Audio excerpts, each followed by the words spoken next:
apenas uma introdução. Espero que compreendais que o objetivo que temos é conhecer um pouco mais o Evangelho de São Mateus. Eu não sei se todos vós já tendes alguma iniciação, se já estáis habituados. Algumas pessoas que eu conheço, já os encontrei várias vezes, e algumas pessoas aqui certamente já sabem mais do que eu.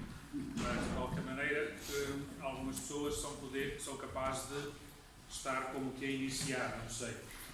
Há pessoas que estão mesmo assim, quase diria, em aulas, em coisas da Bíblia.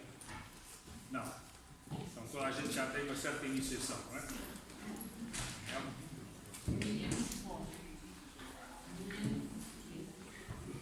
Bem, a gente quando sabe alguma coisa tem sempre vontade de... É possível isto? É que não é possível, é? É que esta coisa não é? É? Não é possível. Eu falo. É que há duas coisas que são importantes antes de entrarmos. É que o texto que nós vamos agarrar nestes encontros que vamos ter, são 6, é o texto de São Mateus. O texto de São Mateus pertence ao Novo Testamento e é um dos textos, diria, mais desenvolvido do Novo Testamento e também o primeiro do Novo Testamento. É o evangelista do ano, dominante ao longo do ano litúrgico, e por isso vai aparecer muitas vezes nos Evangelhos do domingo. E foi por isso que o Padre Jorge me pediu para eu fazer esta introdução. Portanto, o que vamos fazer nestes 6 encontros é, efetivamente, uma mera introdução. Portanto, não vamos ir muito ao fundo em alguns textos. Não sei se alguma vez estivesse, por exemplo, com o Dr. António Couto ou até o Dr. Anacleto, que têm por hábito pegar num texto e aprofundá-lo assim a todas as minúcias. Isso dá-nos uma ideia da riqueza do texto. Mas, por outro lado, perde-se um bocadinho a visão global do texto. E aquilo que eu vos pretendo dar, que parece-me que foi a pedido do Padre Jorge, que seria de vos dar uma visão mais completa possível, uma visão global do Evangelho de São Mateus. Portanto, vamos entrar dentro de hoje uma introdução só ao texto, portanto não vamos agarrar até texto nenhum praticamente, mas depois vamos ver algumas coisas que sejam, diria, básicas para depois mantermos no futuro. Por outro lado, também convém não esquecer que a Bíblia, a palavra de Deus, o Evangelho, é a palavra mesmo de Deus, ou seja, aquilo que está escrito não foi escrito porque alguém se pôs a escrever, como pode escrever um romance ou uma novela, se põe a escrever e põe lá aquilo que acha bem. Há por detrás sempre do texto aquilo que nós chamamos de inspiração, ou seja, a vontade de Deus que se comunica e que naturalmente aquele que põe por escrito as palavras põe-as de acordo com aquilo que sente ser a vontade de Deus, não para si, mas a partir de si para o povo. Portanto, os textos bíblicos foram sempre escritos por pessoas do povo de Deus, gente de fé, e para pessoas de fé. Portanto, é bom sabermos isso. Portanto, se quisermos conhecer a história de Jesus Cristo, nós não conseguimos encontrá-la toda, história, no sentido que nós hoje entendemos. Não temos nada da juventude de Jesus Cristo. E aquilo que temos da infância, vamos ver até do Evangelho de Mateus, é alguns aspectos e segundo uma perspectiva que o autor viveu ou vive, não é? Quando escreve. Por isso é bom também termos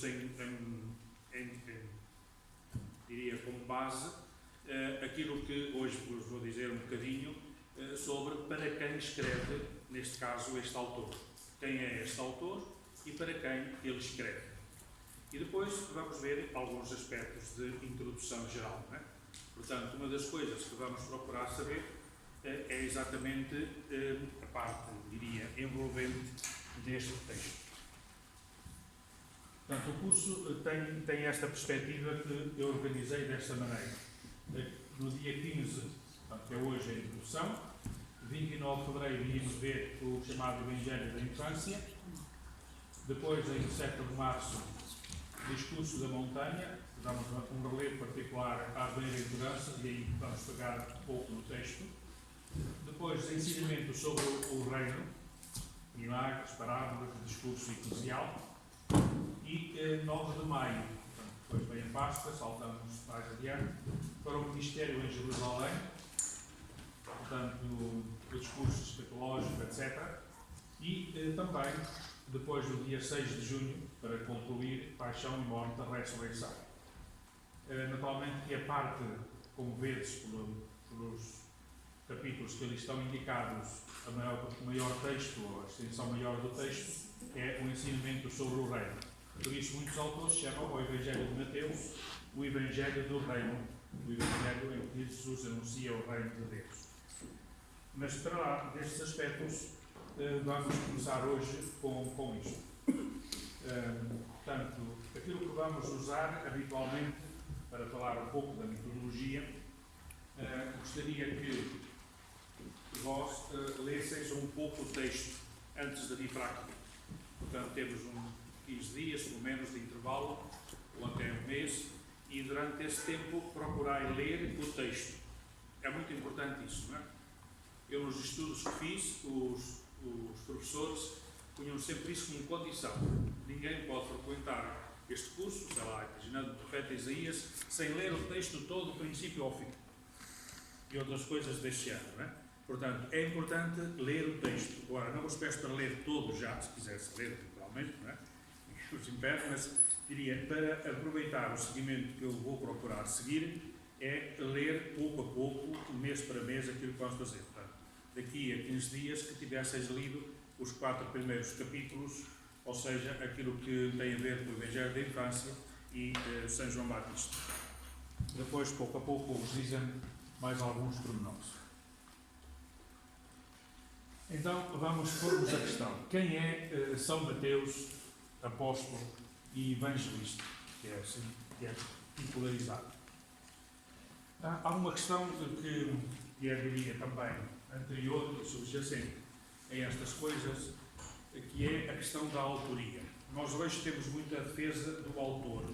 Quem escreveu tem domínio sobre o texto e até economicamente lhe é rentável, etc. Portanto, há uma defesa muito grande da autoria de quem escreve. Mas no tempo de Jesus Cristo e no princípio do cristianismo ainda não era assim. Mais tarde vai-se desenvolver, mas ali não. E, entretanto, também sabemos que Mateus era do contexto judaico e no contexto judaico havia uma influência grande já daquilo que se praticou muito na Grécia. Os grandes autores que tinham um grupo de discípulos. Havia um mestre, e São Mateus vai falar muito disso, depois mais adiante falamos. Havia um mestre e depois havia um grupo de discípulos. E os discípulos tornavam-se um bocadinho imitadores, viviam quase em comunidade com o mestre e depois acabavam por agarrar muito a sua maneira de pensar, de sentir, de ver as coisas. E por isso, às vezes, eles escreviam textos e o mestre provava que estava bem feito e ficava como se fosse da sua autoria. Temos o problema das cartas de São Paulo, que são muitas vezes escritas assim, algumas pelo menos, atribuídas a São Paulo e são assim. Depois há outros, por exemplo, no Antigo Testamento, o profeta Isaías, que hoje sabemos claramente que são 3 autores diferentes, que se atribuem todos a Isaías, mas não é com a mesma pessoa que escreveu, tem até forma de escrever diferente. No Novo Testamento temos também um pouco isto, e vamos ver que quer Mateus, quer os outros evangelistas sofreram influências uns dos outros, foi tudo escrito mais ou menos naquela época. Portanto, vamos ver quem é esta figura de Mateus. Mas ter sempre presente que esta autoria, o facto de ser autor, não é uma coisa muito definida e rigorosa. E ainda mais é que não sabemos quase nada da história deste homem chamado Mateus. As listas dos apóstolos apresentam-nos sempre Mateus como um dos apóstolos. Portanto, é um dos 12 apóstolos. Mas levanta-se o problema, ele chama-se a si mesmo publicano, cobrador em Cafarnaum, que foi chamado, e há até umas pinturas muito bonitas, esta, por exemplo, é de Caravaggio, que é interessantíssima. Quem foi às jornadas agora de formação pastoral, houve quem, Padre Duarte, sublinhou esta forma a representar a vocação de Mateus, e há outros que põem isto de outra maneira. Aqui Jesus a apontar e ele que estava a escrever, a fazer contas, a ser interrogado. Bom, mas deixando por este aspecto, portanto, ele era um cobrador de impostos. Claro que isto, depois na tradição popular e ao longo dos séculos, tem uma repercussão um bocado complicada, não é? Por exemplo, em Soure e em São Mateus, em Cantanheiro, que se celebra São Mateus, oferecem frequentemente coisas roubadas. E se a gente perguntar às pessoas, por que é que fazem isso? Porque ele era ladrão. Portanto, gosta que roubem coisas para gastar. É a continuação da atividade dele. É a resposta popular das pessoas, não é? E, de facto, muitas vezes as ofertas que aparecem, por ocasião da festa, são, de facto, coisas que tiraram às outras pessoas. Não é? Recordo-me que uma das últimas coisas que aconteceu em Cantanheiro era um galo branco muito bonito e estavam pessoas a assistir ao leilão e depois as coisas fazem-se um leilão no fim e apareceu o senhor com esse galo é meu.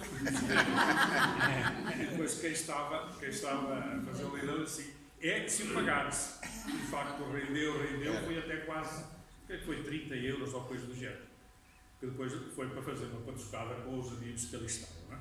Bom, mas isto só para dizer que é esta coisa de roubar, de ser publicano, cobrador de impostos, ser considerado ladrão.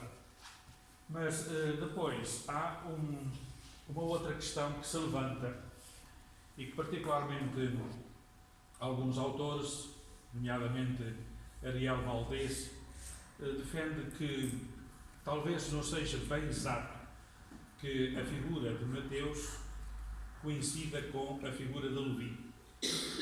Marcos e Lucas chamam-lhe Levi, filho de Alfeu. Mas depois o Levi não aparece mais, o nome Levi, nem em parte nenhuma. É só ali no princípio, não é? E tanto em Marcos, que aparece 2,14, dizendo que foi Levi, foi chamado, e que depois deu um jantar para receber Jesus, e é um texto parecido com o de Mateus 9,1, e diz aí também que é filho de Alfeu, mas chama-lhe Mateus, não se chama Levi. Marcos e Lucas é que lhe chamam Levi. Portanto, esta figura, esta pessoa, não está muito bem definida no início da sua vocação. Será Levi? Será Mateus? Como é que será isso? Portanto, há aqui uma questão que se coloca como nome primeiro. Claro que também há a questão dos nomes, que os nomes talvez alteravam-se, como por exemplo Simão, ou até Saulo passou a ser Paulo, Simão passou a ser Pedro, mas aí aparece o porquê de mudar o nome. E destas figuras, Mateus e Levi, não aparece a mudança do nome. Portanto, não sabemos bem o que é que está por detrás. É certo que no século II, Patias, que foi bispo em Herápolis, escreveu que Mateus escreveu primeiro em aramaico e depois, mais tarde, é que foi traduzido para grego. Mas, segundo aquilo que nós podemos deduzir, de facto, Mateus teria podido escrever em aramaico, porque ele viveu numa comunidade, vamos referir isto aqui um bocadinho, muito de tradição judaica. Ele certamente era judeu, tinto, portanto, uma vez que era cobrador, tinha o acicate de ser alguém que estava dependente do poder dominador, portanto, era como se estavam dominados pelo Império Romano, e ele, como cobrador, era um judeu que se tinha oferecido para ficar dependente do Império Romano e, portanto, era como se estivesse entregue ao inimigo, diríamos assim, não é? E, portanto, isto causava alguma dificuldade e causava também uma certa rejeição. E, pelo facto que nós vemos, é que, sendo ele cobrador de impostos e sendo ele muito rejeitado, chamando mesmo publicano, era alguém que seria posto de lado. Mas Jesus chamou-o. E, portanto, essa é uma questão que vai por dentro dele mexer muito. Então, eu fui publicano e o Senhor chamou-me. E agora, como é que Jesus se relaciona com os que são da tradição judaica? As maiores invectivas que aparecem contra os fariseus são, de facto, no capítulo 23 de São Mateus. Não é? Ai de vós, escribas, fariseus, hipócritas, etc. Não é? Portanto, esse ai de vós que é tão forte. Não é? Expulsos, praiados e outras coisas. Não é? Portanto, parece claro que, de facto, Mateus escreveu para um grupo judaico e possivelmente terá escrito primeiro em aramaico e depois foi traduzido, até porque ele não faz algumas explicações que outros autores fazem. Por exemplo, quando diz Emanuel, aquele que vai nascer de Maria será chamado Emanuel, e isso diz para referir ao profeta, mas não diz claramente o que é que significa isso, não é? É Deus connosco, mas não é uma explicação desenvolvida, diríamos assim. Portanto, há quem defenda, então, aqui uma questão que hoje alguns autores agarram, que é, como diz Ariel Valdez, que apareceu na Bíblica, na revista bíblica, aparecia isto, dizendo que, certamente, Levi foi um sujeito, também publicano, que foi chamado e que andou algum tempo com Jesus, mas depois se pôs a andar. Diria, não foi fiel ao chamamento para apóstolo. E Mateus terá sido um outro publicano que seria discípulo, ou seja, daquele grupo que andava por ali a ver o que é que se passavam as coisas, etc., e que depois aderiu à missão de Jesus, particularmente com a sua morte e ressurreição. Porque houve alguns que a quem aconteceu isso. Por exemplo, Lucas, certamente, e Marcos foram dessas pessoas que andavam com Jesus, o grupo dos discípulos, e escutaram, viram os milagres, etc. E depois, quando foi da ressurreição, ficaram um pouco atónitos, perdidos, mas foram fiéis. Marcos encostou-se logo a Pedro e mais tarde Lucas também a Pedro, mas depois mais tarde a São Paulo. Portanto, são as coisas que nós temos aqui por trás. Portanto, é possível que tenha sido isso. Levi foi chamado, mas não correspondeu ao chamamento de Jesus. E então houve outro, por exemplo, Mateus, que foi certamente um seguidor fiel e que depois da morte e ressurreição se dispôs a colaborar com a construção da nova igreja, particularmente numa zona que era muito judaica, como era Antioquia, onde São Paulo foi educado. Portanto, esta figura de Lucas é muitas vezes representada assim.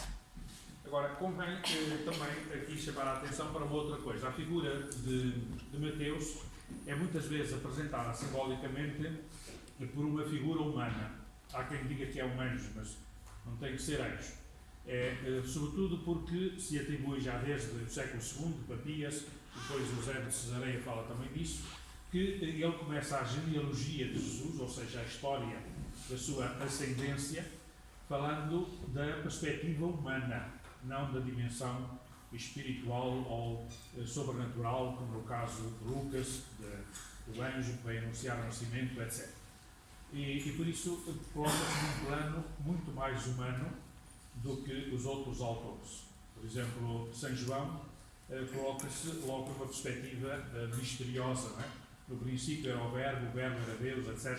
Portanto, uma coisa assim quase, diria, indefinida, como alguns dizem, e Santo Agostinho foi o que lhe chamou, como se fosse um voo de águia alta que vê a paisagem, vê toda a história de Deus com o homem e que se concretiza em Jesus Cristo. Bom, portanto, temos aqui, de facto, a maneira de representar São Mateus com uma figura humana, um anjo. Agora, como é que os evangelhos nascem? É também outra coisa, porque nós não podemos pensar que os evangelhos foram escritos como hoje podemos escrever uma biografia ou um relato de alguém que está por aí, como, por exemplo, será o Papa Francisco, logo que foi nomeado Papa, apareceram logo uma série de biografias, não é? Umas mais jornalísticas, outras mais da Argentina, outras mais da sua perspectiva intelectual, etc. Não é? Claro, não foi isto que aconteceu. Quando os apóstolos começaram a pregar, aquilo que mais importante era sem dúvida, em primeiro lugar, as fórmulas de fé. Que Jesus Cristo era Deus, que Ele era Filho de Deus, foi enviado de Deus, era o Cristo, portanto, a palavra Cristo é o enviado, o Messias, não é o ungido. Portanto, é essa a afirmação de fé. Questões de fé são fundamentais. Vê daquele discurso de Pedro, na manhã de Pentecostes, aquele Jesus Cristo que vós mataste, estava a falar para pessoas que tinham estado uns dias antes a gritar lá no pretório de Pilatos, a dizer: não queremos esse, queremos Barrabás. E portanto dizer: esse crucifica. É essa perspectiva, diria, de pessoal direta que São Pedro tem e que diz: aquele Jesus que vós mataste é Deus. E disso nós somos testemunhas. Ou seja, estamos dispostos a dar a vida por isso. É Deus que o ressuscitou. E depois fala ainda mais de outros pormenores, mas agora não vamos desenvolver isso. Depois, uma outra coisa que os apóstolos também referiam muito na sua pregação inicial era a última ceia. Aquilo que Jesus manifestou mesmo antes de morrer. Tomou o pão, isto é o meu corpo, o meu sangue, isto é o meu sangue, etc. Depois o relato também, certamente, da agonia, que aqueles mais de 3 íntimos presenciaram, etc. Depois os relatos da paixão, dos momentos últimos da vida de Jesus, foi a coisa mais chocante para eles e que era chocante para as pessoas, a forma como Jesus foi morto, injustamente, de uma forma tão violenta. Depois as narrativas da ressurreição. Portanto, ele foi morto, foi bem morto, foi sepultado, é verdade, mas está vivo. Como é que ele se manifesta vivo? Manifestavam aquilo que eles conseguiam expressar da presença renovada de Jesus. Estava no meio deles, estavam reunidos numa sala, com as portas todas fechadas, e ele manifestava, estava ali com eles, e comeu com eles, falou com eles, etc. Mas às vezes havia dificuldade, não é? Como é o caso dos discípulos de Emaús. Ouviam-me falar, mas não percebiam bem o que é que seria. Queres mesmo que eu fale ao vivo? Não tem moço. Foi bem? E depois uma outra coisa era que esta questão da morte e da ressurreição de Jesus não foi um acontecimento que aconteceu por acontecer. Já estava previsto desde tempos antigos na Sagrada Escritura. E, portanto, isso dava uma solidez, particularmente aos judeus, porque eles começaram a pregar na Palestina, nos ambientes judeus, foram para a zona sul da Turquia, portanto, a Antioquia, e para o norte da África, Alexandria, onde havia muitos judeus. E, portanto, aquilo que eles precisavam dizer é este Jesus, é mesmo aquele que estava anunciado desde tempos antigos e que Deus enviou, e é o Filho do próprio Deus presente no meio de nós. Portanto, estas provas da Escritura são um dos, eu diria, dos temas mais fortes também de São Mateus, porque ele escreve fundamentalmente para judeus. E também os primeiros discursos do parágrafo de São Pedro, provavelmente os Atos dos Apóstolos, os primeiros capítulos, lá aparece sempre essa referência a David, falava do Filho de Deus, etc, etc, e que ele não o chamava filho, etc, tudo isso, por aí fora. Portanto, esta questão das provas da Escritura são muito importantes e eram importantíssimas para o contexto judaico, a quem começaram a anunciar Jesus Cristo. Depois, havia também um outro conjunto daquilo que se chama tecnicamente, com a palavra grega, logias, né? Ou seja, ditos de Jesus. Ou seja, expressões que ele usava, coisas que ele dizia, amai-vos uns aos outros, como eu vos amei, aquilo que São João se diz que São João repetia muitas vezes, enfim, é este mandamento que vos deixo, amai-vos uns aos outros. Né? Ninguém pode servir a dois senhores, enfim, expressões dessas que nós hoje já temos por ouvir muitas vezes nos Evangelhos, mas que eram um conjunto de palavras, expressões, algumas parábolas foram repetidas, por exemplo, aos sonhos do Sol da Terra, aos sonhos da luz do mundo, foram repetidas em vários momentos, etc. E depois outras coisas que eram curiosas e que ficavam na memória de todos. As parábolas, os milagres, alguns discursos que ele fez, como das bem-aventuranças do bem. E para lá, depois de alguns relatos de coisas extraordinárias.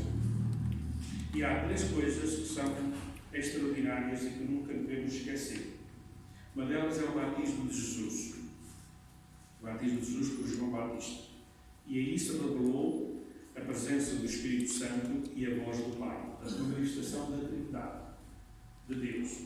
Depois temos a transfiguração, que foi presenciada só por 3 dos mais íntimos, mas que surpreendeu a todos. E ali também houve uma manifestação da divindade de Jesus, com a voz do Pai, portanto, uma presença como que fora da realidade, como se fosse a vir o véu da entrada do céu. Não? E depois temos a morte de Jesus Cristo e a sua ressurreição. Portanto, estes momentos são, sem dúvida, fortíssimos e que não podiam deixar de ser relatados. Não? Depois, mais tarde, juntavam também a infância. Como é que isto começou? Logo no princípio, logo nos primeiros momentos da sua presença na Terra, já havia sinais que era da vontade de Deus. São Mateus vai para a tradição judaica, que é a questão do homem, que é o transmissor da geração. Lucas vai para a questão de Nossa Senhora, a mulher na humildade, no silêncio, numa intimidade que só Deus diria faz e vive. Não é? Portanto, os Evangelhos da infância, embora esteja no princípio de Lucas e de Mateus, são só dois evangelistas que têm esses momentos, são textos que se colocaram mais tarde no conjunto de relatos. Portanto, a redação que nós hoje temos é uma redação que foi, diria, organizada, certamente por Mateus, porque o texto grego é certamente do primeiro século e, portanto, não temos nada para desconfiar que foi arranjado noutras ocasiões. Já logo no século II, nós falámos disso, Papias já falava disso, depois há também outros autores que falam da lista dos livros sagrados, também que se chama o cânon, dos livros considerados sagrados. Depois aparece todo o respeito que havia por estes textos que o citavam com palavras exatas. Portanto, não havia aquilo que nós hoje dizemos falar assim por palavras parecidas, não é? Mas usava-se com exatidão a cópia, e isto era muito frequente também no contexto da Palestina. Os livros do Antigo Testamento, os livros do Novo Testamento, copiavam-se à mão, não é? Não havia fotocopiadores, não é? E, portanto, copiavam-se à mão, letra por letra, e copiavam-se da língua em que estava, neste caso em grego. Portanto, quem teria feito a tradução do aramaico para grego terá sido já São Mateus. Portanto, estes autores que nós hoje temos nos quatro evangelhos são pessoas que sabiam um bocado de grego. Talvez aquele que soubesse menos é Marcos, porque também é o texto no aspecto literário mais pobre. Mas Lucas, que era uma espécie de médico, não é? Era um homem culto. São João, segundo parece, era mesmo um homem culto, sabia latim, grego e aramaico, e ele até tinha uma relação com o pretório e entrou lá para dentro, etc., por ser amigo de infância de lá deles. E depois, entretanto, também temos o caso da companhia de Paulo, mais tarde, etc. Portanto, Marcos seria mais pobre. Agora, nós podemos fazer, e é bom termos fazer esta questão da história, da tradição, porque uma coisa é a história, daquilo que aconteceu, diria factualmente, outra coisa é aquilo que se vai passando de boca em boca, portanto, na tradição. Tradição, que muitas vezes não é uma fidelidade ao acontecimento, é pôr em destaque algumas coisas, não é? E depois vem a crítica literária, de pôr, ter cuidado, como diz São Lucas, ter cuidado de pôr por ordem e tendo algumas fontes, alguns apoios, não é? Depois vem então a composição literária e depois podemos ver que a crítica textual, ou seja, comparando os textos, vemos que uns coincidem, há frases que são iguais, há palavras exatas e há outras coisas que são acrescentos. Por isso, nós podemos fazer já aqui uma primeira ideia de como terá começado a redação do Evangelho de Mateus. Por uma tradição oral, que os apóstolos faziam, diziam, comunicavam. Depois, alguma coisa que começou a ser posta por escrito. Talvez Mateus tenha começado a pôr isto por escrito em aramaico. Daí que depois aparece Marcos, que quis copiar, quis pôr por escrito o que dizia Pedro, portanto, a quem ele se ligou bastante, e, portanto, antes dele se ir embora para Roma, ele foi certamente tomando notas das pregações de Pedro. Depois, esta fonte, chama-se fonte Quelle, o nome Quelle, fonte, para os alemães que fizeram estas investigações, seria como que uns textos que circulavam por ali entre os cristãos, que depois, agarrando-os, foram-se definindo. De Marcos ficou mais ou menos independente, e depois Mateus serviu-se do texto de Marcos, conhecia algumas fontes, e certamente também serviu de algumas coisas de Lucas. Lucas também recebeu dos outros, portanto há aqui um entrecruzado. E podíamos ver isto até com um pouco, diria, com mais exatidão, porque Marcos, portanto, seria o mais original e o primeiro a ser a ser escrito, segundo dizem, está no cerca do ano 80, já estaria divulgado. Portanto, tem muita originalidade. É um texto também pequeno, mas vemos que aquilo que tem em Marcos está frequentemente também em Lucas e Mateus. Deixamos de lado São João, porque São João escreveu mais tarde e já fora do contexto destes evangelhos. Portanto, Marcos terá sido mais original. E depois há uma influência em Lucas e em Mateus.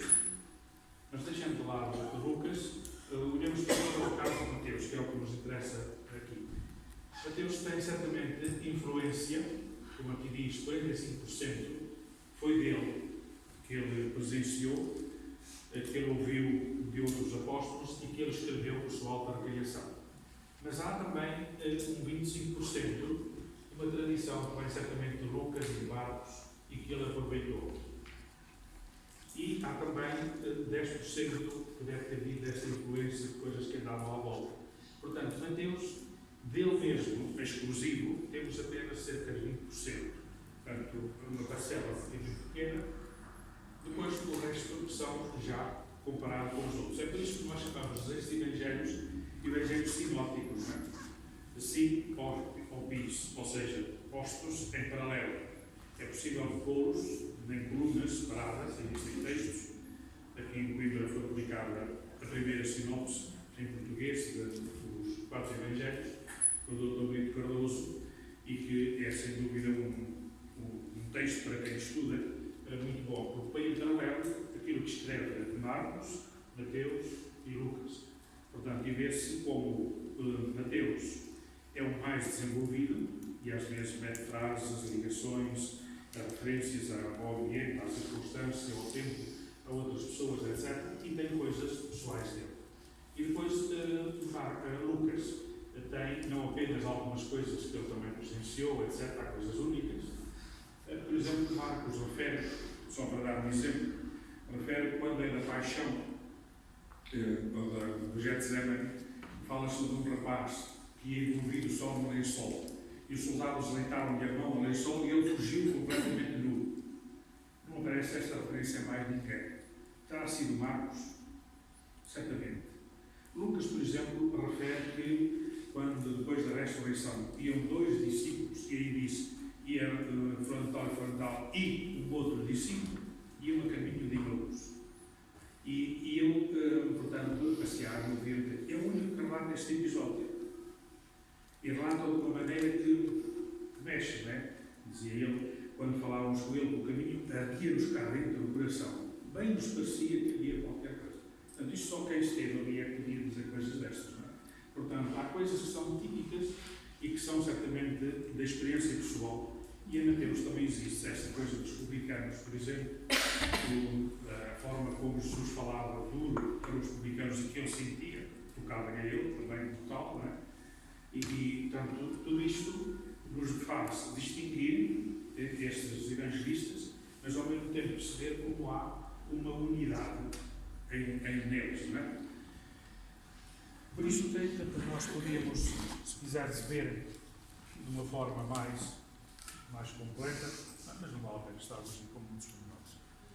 Por exemplo, só para teres uma ideia daquilo que é comum e que é diferente, comum a todos, podemos dizer que é, olhamos só aqui para Mateus, 330 corresponde também aos outros, 178 é de Marcos e de Mateus, 100 é só de Marcos, Mateus tem 230, como tem Lucas também coisas dele, e próprios de cada um são 330 e 500, portanto, ver como Lucas tem muitas mais coisas independentes, diferentes, Mateus tem coisas mais parecidas com Marcos e tem 330 que não tem nada a ver com Mateus. Só para fazer uma distinção da quantidade de texto, diria, de uns e outros.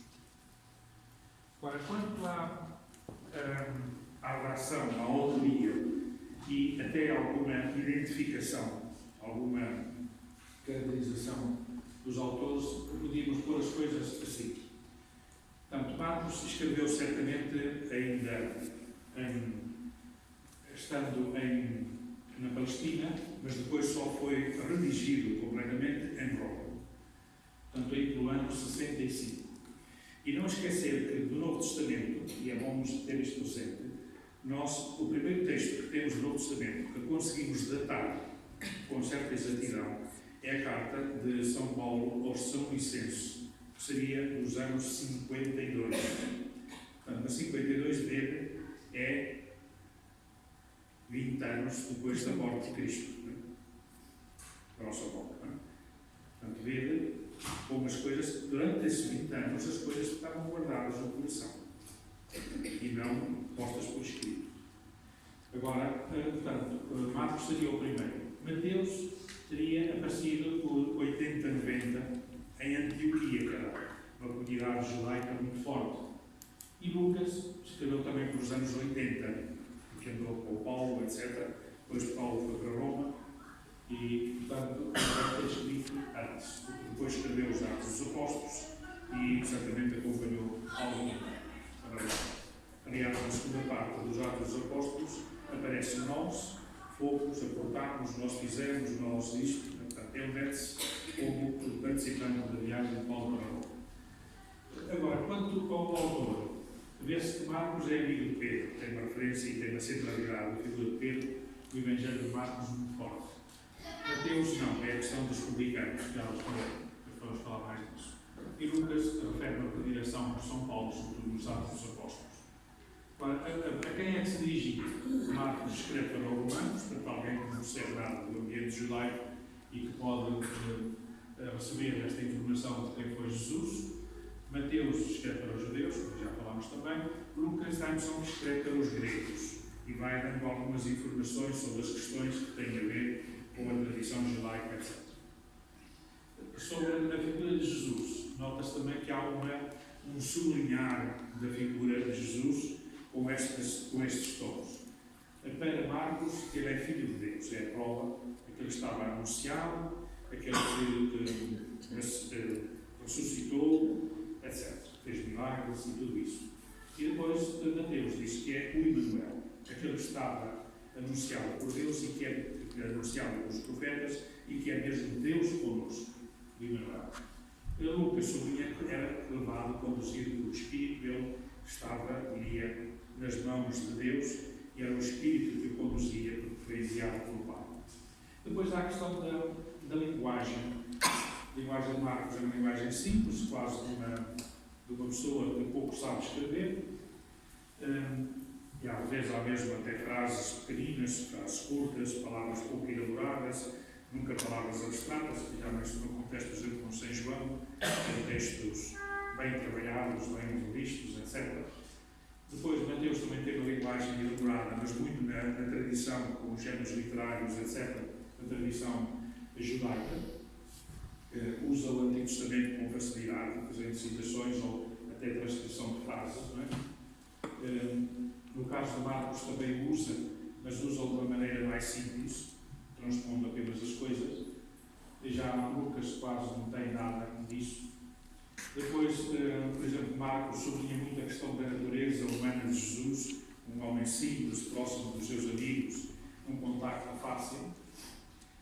Mateus não coloca já numa outra perspectiva de história religiosa, como um novo Moisés. Para Lucas não é para toda a humanidade. Não é?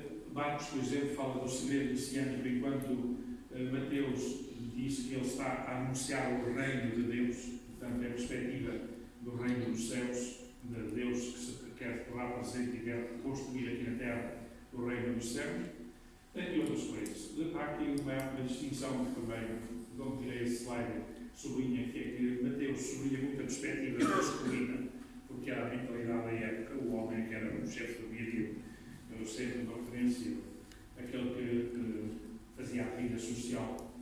E só o que sublinha muito a presença da mulher, porque era marginalizada, não era, diria, vista positivamente, etc. Com a perspectiva muito da oração e do Espírito Santo. São grupos particularmente vai mais comigo.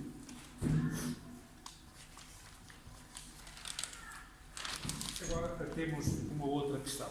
Em relação a isto, não sei se querem dizer alguma coisa, quer por alguma questão, estejam à vontade, se quiserem pôr algumas interrogações, vão ser de ponto, está bem? Para também não se tornar excessivamente cansativo. Desculpa a minha ignorância, Sim. mas e porquê que só se refere aos três evangelhos? E São João não tem nada a ver com este Não, porque São João seguiu um relato independente, um esquema da sua relação foi independente. Primeiro porque era alguém muito próximo de Jesus. E depois também porque a evangelização de São João não se sabe bem onde ele passou os primeiros anos, mas aquilo que hoje se vai conhecendo é que ele terá vivido com Nossa Senhora em Nazaré e depois da morte dela, que foi em Jerusalém, pela tradução que temos, ele terá retirado para o centro mais importante da cultura, que era Éfeso. E, portanto, foi viver para lá. E, portanto, ele esteve como que um pouco indiferente, diríamos assim, a esta irradiação escrita na Palestina. Terá escrito mais tarde. E escreveu segundo um outro contexto, como há bocado disse, pela sua cultura, pela sua forma de estar, escreveu com uma outra perspectiva. Por isso, o Evangelho dele tem um esquema totalmente diferente. Não refere nada à infância e refere, sobretudo, a acontecimentos marcantes. O caso da Samaritana, o caso do cego de nascença, depois um discurso enorme sobre o pão, a multiplicação dos pães e o pão da vida, enfim, por aí fora. E desenvolve de uma maneira extraordinária a paixão. A última ceia, começa no capítulo 13 e que vai até ao 18. E depois a morte e a ressurreição também. Mas este João não era aquele que Jesus convidou para discípulo, não era João o que era pescador? Onde é que vinha esta cultura toda? Porque era um indivíduo relativamente novo e que certamente tinha tido formação. O facto de ele estar lá com os pescadores não significa que não tivesse cultura. Não é? Ele estava com o seu pai, Zebedeu, e com o seu irmão Tiago. Não é? Portanto, era alguém que tinha tido oportunidade de se cultivar, de estudar, e, portanto, é isso que aparece. Depois também não sabemos se o caminho que, portanto, ele seguiu, se não terá, diria, comunicado com filósofos ou com gente de outra cultura. Não é? Agora, o que temos descrito por ele, com certa segurança, é o Evangelho, depois uma das cartas. O Apocalipse também lhe é atribuído, mas não será certamente, mas será de alguém que conviveu também na zona de Éfeso. Aliás, depois as igrejas aqui em Sevilla, o Apocalipse, são todas ali perto, na zona da atual Turquia.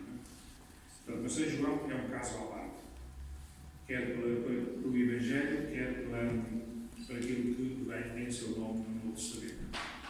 É sem dúvida muito mais espiritual, muito mais filosófico, abstrato, e, portanto, tem uma dimensão diferente. Tem também uma dimensão bastante afetiva.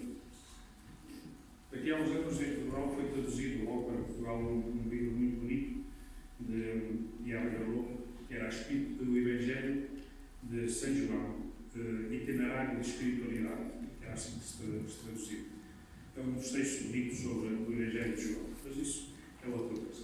Bom, foi a primeira vez que eu ouvi dizer que São Lucas nunca Jesus, sempre ouvi dizer que São Lucas nunca teria conhecido Jesus. São Lucas nunca teria existido. Não, nunca conheceu Jesus. Sempre ouvi isso. É quase impossível.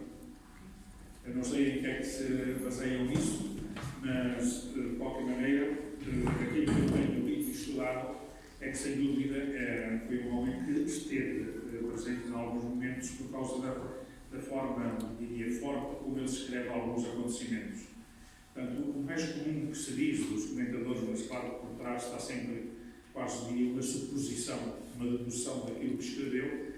Aquilo que se diz é que ele terá sido um dos discípulos que andou por lá, sem ter aderido publicamente, e que depois da ressurreição deve ter embarcado, diríamos, na fé, na entrega à fé e ao seguimento de Jesus. Mas deve ter sido um que andou assim um pouco por fora. E Marcos também. Deve ser, pelo menos, mais se diz é isso, que terá sido discípulo e não apóstolo. Até porque, comparativamente em termos de idade, ele era muito mais novo, não é? Talvez 15 ou 20 anos a menos. Do que quem? do, por exemplo, de Jesus e no tempo das pregas. Lucas não sabemos nada. Era mais um miúdo que brincava por ali do que, não é? Não No sei, início. não sei. Não é fácil deduzir isso. Mas é possível. No entanto, a atenção dele a determinados gestos de Jesus manifesta um homem com perspicácia. Mas não há dados históricos. O problema é esse, em relação a estes tempos, porque praticamente a história, verdadeiramente a história, começa depois, não é? Mesmo aqui nesta época temos alguns que escreveram algumas coisas, mas como este era um acontecimento religioso, espiritual, estava nas margens, escreviam-se as vitórias dos imperadores, dos reis, dos homens de importância social, mas não esta questão da religião, não é? E, entretanto, também estávamos dominados pelo Império Romano, em que a religião era uma coisa, diria, dispersa, não é? Muito vaga, que não tinha uma estrutura definida. Não? Havia santuários de tudo e mais alguma coisa, os sacerdotes eram também disto e daquilo, de uma maneira e de outra. Se perdeu, por exemplo, a força e o poder que tinha, por exemplo, na Grécia ou até no Egito, mas os romanos não tinham essa força dos sacerdotes, da presença cultural do sacerdote. Isso foi pedido para os senadores, os romanos, etc. Né? Portanto, estamos num contexto em que as coisas religiosas eram um pouco marginais e por isso não houve interesse em descrever. Né? Por isso é que alguns autores contemporâneos nesta fase do cristianismo dizem um certo Cristo, ou um indivíduo, um certo Jesus chamado o Cristo, e até dizem o Cristo, chamam-lhe assim. Portanto, há uma referência, não é? Flávio José foi um judeu, depois foi para a corte do imperador, escreveu algumas coisas sobre as chamadas atividades judaicas, mas fala de Jesus assim de passagem, não é? Como se fosse um homem que andou por lá pregar, e depois alguns dizem que ressuscitou. Dizem que ressuscitou. Não é? Portanto, esta questão do cristianismo passou um pouco despercebida. Só quando depois começou a haver as grandes conversões no final do século I, as coisas tornaram-se mais sérias, não é? E depois no século II começou a haver a imposição de pessoas importantes, intelectuais, alguns bispos, gente que escrevia e falava bem, etc. E isso começou a mudar.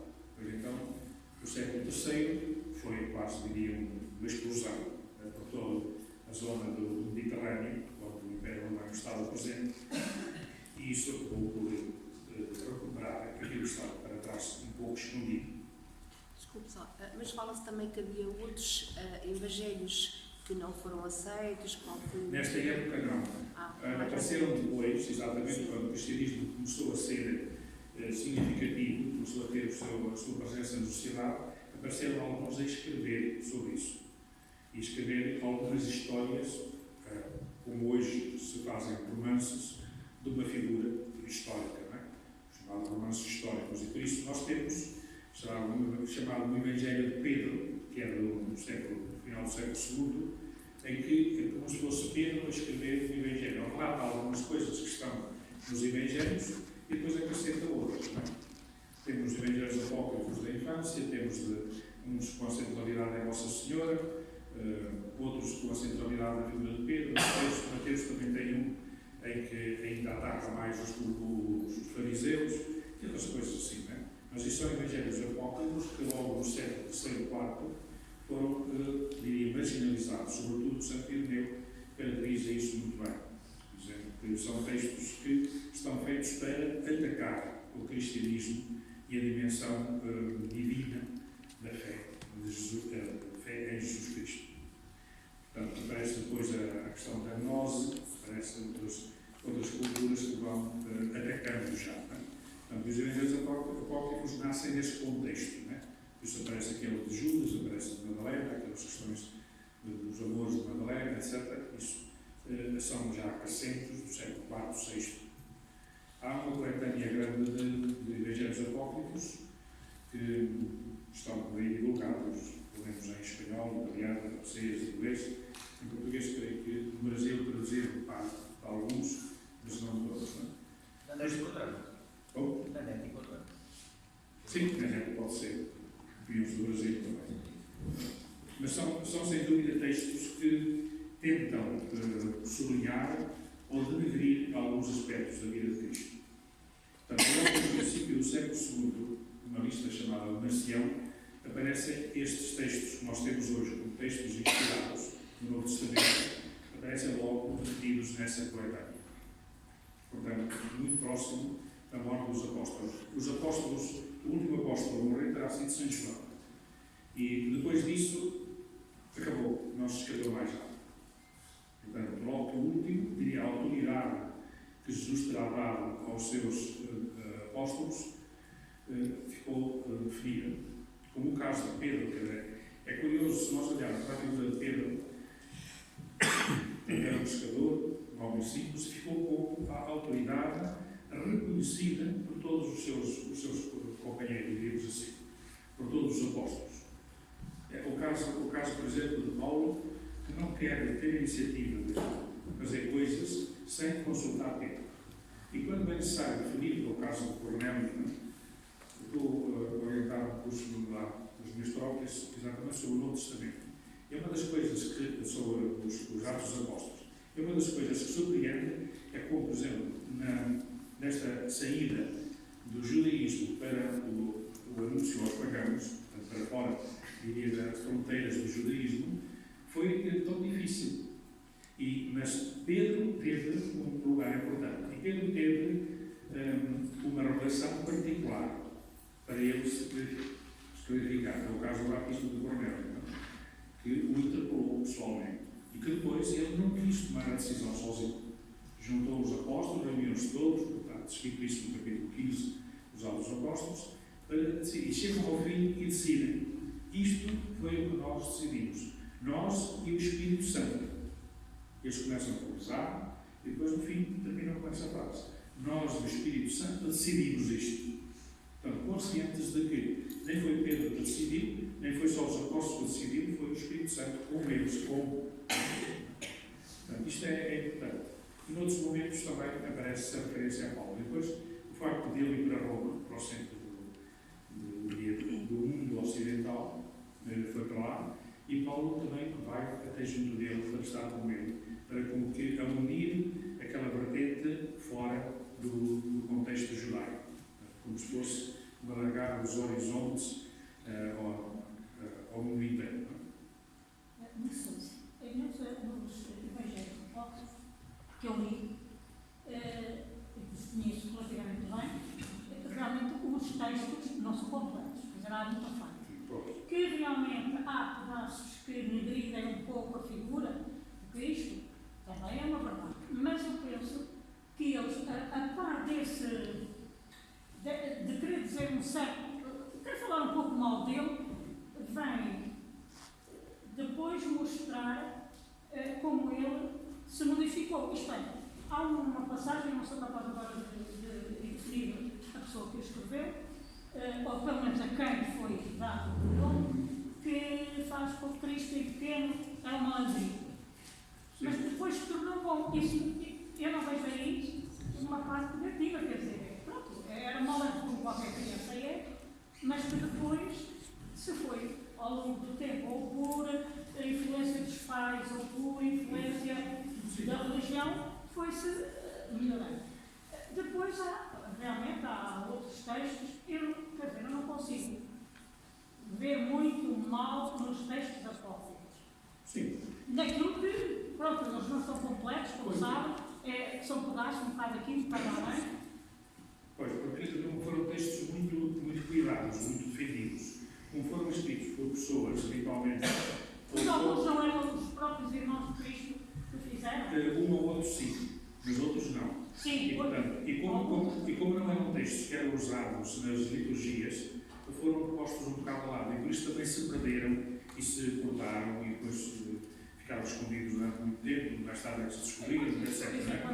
Ao passo que estes que nós temos, estes considerados inspirados, foram logo divulgados, sempre defendidos e atacados e mantiveram-se, diria, constantes ao longo da história da Igreja. Ao passo que os apócrifos, como foram um pouco marginalizados, acabaram por não terem, diria, tanta proteção, nem tanto aproveitamento. Porque se de facto há alguns que são de ataque contra a fé, diríamos, outros são para defender e até exageram. Não é?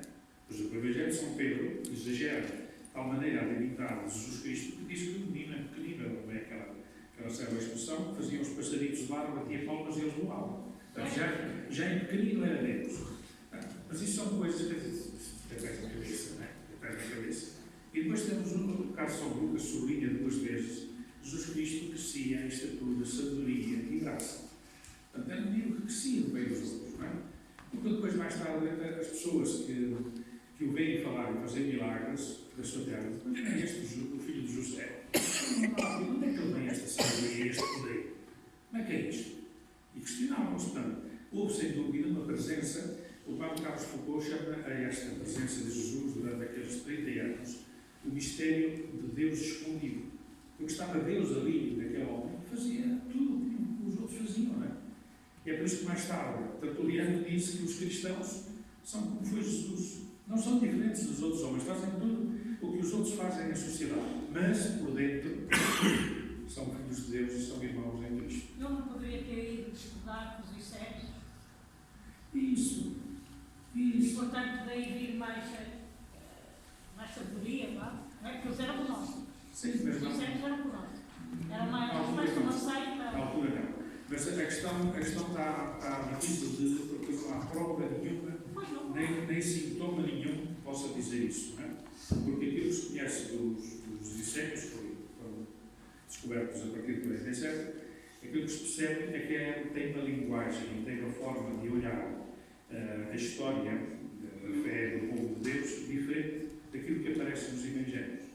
E os evangelistas não seriam capazes de mudar tanto a linguagem de Jesus como se ele fosse sincero, como certamente poderia ter sido João Batista. Jesus, não é? sim, mas Jesus falou de uma maneira muito diferente. Falou de uma forma diferente. E é isso que impressiona. E, portanto, podemos pôr todas as hipóteses, mas depois provar é mais complicado. Bom, vamos então passar a esta questão. Para quem é que escreveu Mateus? Quais eram, diria, as realidades que ele tinha envolventes e que o terá motivado até a escrever? Em primeiro lugar, eu propus aqui uma comunidade na Palestina de origem judaica e pobre. Pobre no sentido, isto é bom que não esqueçamos, porque a maior parte dos judeus que viviam no tempo de Jesus estavam muito oprimidos em todos os aspectos, não é? No aspecto humano, no aspecto económico e no aspecto, diria, religioso também, não é? E, portanto, era uma comunidade esmagada pelo Império Romano. Portanto, vivia muito pobremente. Os homens eram obrigados a ir para a guerra, as mulheres ficavam frequentemente viúvas, tinham filhos, muitas vezes eram violadas e tinham filhos dos romanos e coisas desse género, não é? Portanto, era uma comunidade que da Palestina ia fugindo, porque era a zona mais pobre também, no aspecto mesmo rural, no aspecto da agricultura, e então iam para as zonas de maior agricultura e maior desenvolvimento. Foram para o norte, para o atual Líbano, sul da Síria e até sul da Turquia, portanto, ali onde havia a cidade da Turquia e outras cidades, Tarso, etc., eram cidades importantes por causa do comércio que passava pelo Mediterrâneo, tinham bons portos, etc., e depois também as caravanas que vinham da Pérsia para o Egito, para o Norte da África, etc. Portanto, tudo isso fazia com que a Palestina ficasse muito pobre. Embora tivesse lá um porto romano importante, Cesareia, mas não tinha depois grande coisa para levar. Enquanto mais acima tinham produtos agrícolas, tinham pedras preciosas, tinham animais, etc. E depois do Egito, onde havia também outra riqueza, não é? E tudo isso era importante. E então os homens, as pessoas da Palestina, eram pessoas habitualmente pobres. Viviam de um trabalho, muitas vezes esporádico e de pouca cultura da terra. E, portanto, Mateus escreveu para esta gente com pouca cultura, mas gente, sem dúvida, que tinha uma cultura religiosa, cultural mesmo, de ritos de celebração, que os marcava, que os ajudava, particularmente as festas anuais, não é? Que são hoje típicas dos judeus. e também a evidência do sábado, do tempo da semana.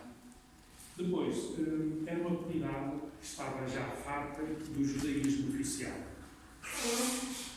E o judaísmo acabou por ser uma outra forma de opressão. Havia a opressão política, social, e havia a opressão religiosa. E, portanto, as pessoas começavam a sentir isso. E, sobretudo, Mateus sublinha muito esse aspecto, que Jesus não vem dizer que não. Uma das frases que Jesus, que Mateus sublinha, é que, de facto, se deve perdoar até 70 vezes 7 e ser perfeitos como o vosso Pai é celeste, aproveitai aquilo que é bom, mas fazei aquilo que o Pai do céu deseja, coisas deste tipo. Portanto, o judaísmo era uma coisa que já não se impunha fortemente. E por isso Mateus sublinha, então, esta diferença, particularmente a questão da possibilidade de se ligar a Deus sem passar por aquelas regras e por aquele rigorismo farisaico. E sublinha muito esta questão: o reino dos céus vai-vos ser tirado e vai ser dado a um povo que o ama. Depois há outra expressão também que aparece mais que uma vez: o seu sangue caia sobre vós. Foi assim que mataram os vossos profetas, etc. E tudo isto leva-nos a olhar para esta perspectiva do contexto para que São Mateus escreve, com um sentido também de esperança, de renovação, de vida nova que Jesus veio trazer. E por isso, aquela frase tão bonita: vinde a mim todos que andais cansados e oprimidos, eu vos aliviarei, parece corresponder bastante àquilo que São Mateus quer transmitir. Juntai-vos a Jesus, unidos a Ele, e Ele vos libertará. Libertará de tudo. Portanto, é uma perspectiva que, sem dúvida, leva também a esta saída da tradição do Antigo Testamento. E depois, ainda, um outro aspecto é que a Igreja se deve adherir aos pagãos, romper estas fronteiras. Nos Atos dos Apóstolos, isso é claro, a dificuldade de sair do ambiente do judaísmo, mas certamente em Mateus, para os Atos dos Apóstolos, está descrito aquilo que se viveu nas comunidades cristãs primitivas, mas depois também aqui Mateus começa já a fazer sentir isso, que é necessário, de facto, libertar-se, voltar-se para os de fora. E então sublinha alguns aspectos de pessoas que vêm ao encontro de Jesus, que são bem aceitos por ele, que é o caso de Marcos também e de Lucas também refere isso, mas também Mateus vai dizendo que, já que vós não vos abris ao cristianismo, já que há muitos que não querem ser cristãos, então vamos voltar-nos para os outros que estão abertos à fé. E por isso sublinha São Mateus particularmente a expressão: ide e ensinai todas as gentes, ide às ovelhas perdidas de Israel, e outras expressões desse género. Portanto, temos aqui uma comunidade que, no fundo, era aquela que vivia na Palestina e que se foi distanciando, ou que se foi irradiando para aquela região do Médio Oriente, e que vai ser, diria, o ponto de partida do cristianismo primitivo, do século I, particularmente antes da evangelização da Ásia Menor, da zona da Turquia e da Grécia. Até ali, praticamente, era o ambiente todo judaico. E mesmo na Roma, ele encontrou muitos de origem judaica. E no norte da África também.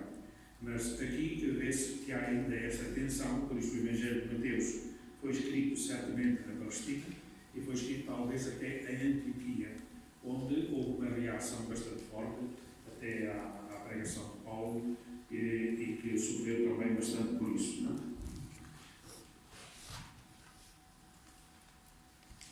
O plano do Evangelho, já há bocado vos referi, que vai ser praticamente o esquema dos nossos encontros, tem estes 5 pontos, ou 5 capítulos, se quisermos assim, de visão. A infância de Jesus, com a infância de João Batista, depois o grande discurso chamado da montanha, começa com as bem-aventuranças, depois os ensinamentos sobre o reino, com sinais, parábolas, discursos, etc.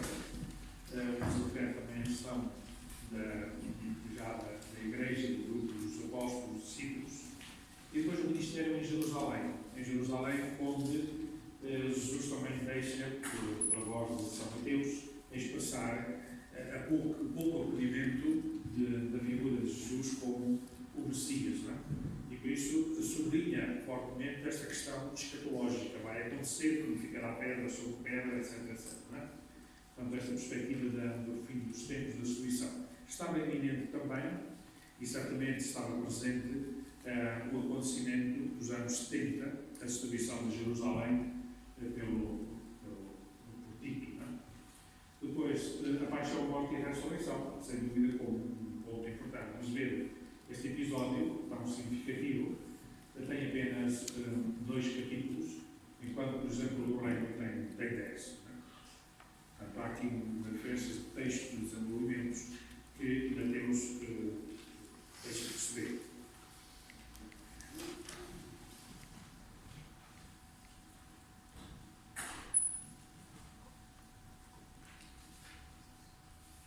Portanto, para a próxima vez, deixo-vos esta perspectiva do Evangelho da Infância, com João Batista, do capítulo 1 ao capítulo 4, em 29 de fevereiro. Então, fica esta proposta de estudo e de reflexão para já. Paulo Jorge está aqui, quer dizer alguma coisa? Quero. Desculpa, não estava no princípio, mas está bom. Eu estive hoje pela manhã no Conselho Pastoral, visto, teve um Conselho de Leigos e também alguns padres, e terminou o cantar, depois no final almoçar, e por isso é que cheguei assim, cantar, eu estava a cantar no princípio, para ter que correr e ficar com meus a vocês. Eu posso. Não, foi muito rápido, eu cheguei por outro lado. Mas estou contente por estarmos aqui, um bom grupo. Penso que depois de chegarmos ao fim, vamos ouvir melhor, compreender melhor o Evangelho de São Mateus e depois os outros, porque a nossa ideia era este ano seguirmos os Evangelhos que nós ouvimos na missa. Este ano estamos a ouvir o Evangelho de São Mateus, para o ano será o de Lucas e depois o de Marcos, e apanharmos os Evangelhos todos, depois passarmos ao de São João então, e depois entrarmos fazemos todos os anos, depois usamos, assim iremos conhecendo pouco a pouco a Bíblia toda. Pode ser que alguns, a começar por mim, morremos antes de chegar ao fim. Não faz mal. Mas sobretudo utilizado na Quaresma e particularmente na Semana Santa e depois também no princípio da Páscoa. Que é mais central. Quanto àquilo que estava aqui a falar, há livros que foram escritos, mais ou menos contemporâneos da Bíblia, que são textos muito bons, que vale a pena lerem, mas nem por isso foram inspirados.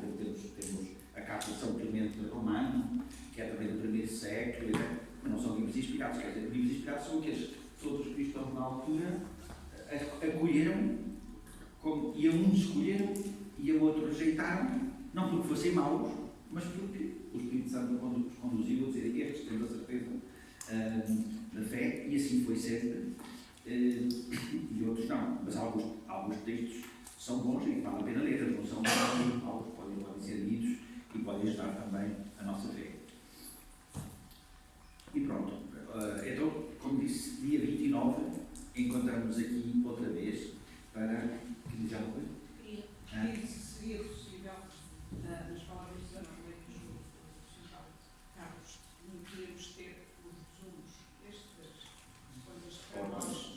Podemos fazer uma revisão, porque é muito difícil ouvir convosco e escrever ao mesmo tempo. E os tópicos ajudam-nos mais tarde para precisarmos preparar. Para ceder o PowerPoint, a gente pode preparar umas folhas de secretaria, quem esquece agora. Sim, se fosse possível enviar para o e-mail, por exemplo, depois nós podíamos, de alguma forma, seria uma boa ajuda. Se fosse possível, podíamos mandar para o e-mail ou isso. Pronto, falamos e depois então podemos disponibilizar isso. Eu ainda posso colocar uma dúvida. Vem há bocado no enfiamento da. Já sabemos o plano mais ou menos dos evangelhos. Agora, do que se falou e eu não percebi, peço desculpa, mas portanto, a iniciativa de começar a escrever partiu também da pessoa de Jesus ou foi só. Não. Foi Foi mais tarde. mais tarde, e quando os apóstolos começaram a morrer. Portanto, esta era a questão de querer guardar aquilo que eles tinham comunicado. Também, uma curiosidade, posso? Qual era a posição, se havia, de Mateus em relação à circuncisão? Eu penso que era positiva, porque ele era da tradição judaica, não é? Era judeu. Simplesmente ele dizia que não era precisa, certamente não aparece texto nenhum, mas depois, por aquilo que sabemos da questão do Concílio de Trento, do Concílio de Jerusalém, quando se prescindiu disso, todos os cristãos começaram a dizer isso, não tem interesse nenhum, pode ser ou pode não ser. Mas ele não se refere expressamente a essa. São Mateus não tem texto nenhum sobre isso. Fala até dos circuncisos e circuncisos, mas como questão chocante. Os que são ou não são judeus. Então agradecemos ao Padre Carlos o início deste percurso e hoje, e obrigado pela vossa presença, e então até dia 29 de fevereiro, se Deus quiser. Obrigado. Tragam o texto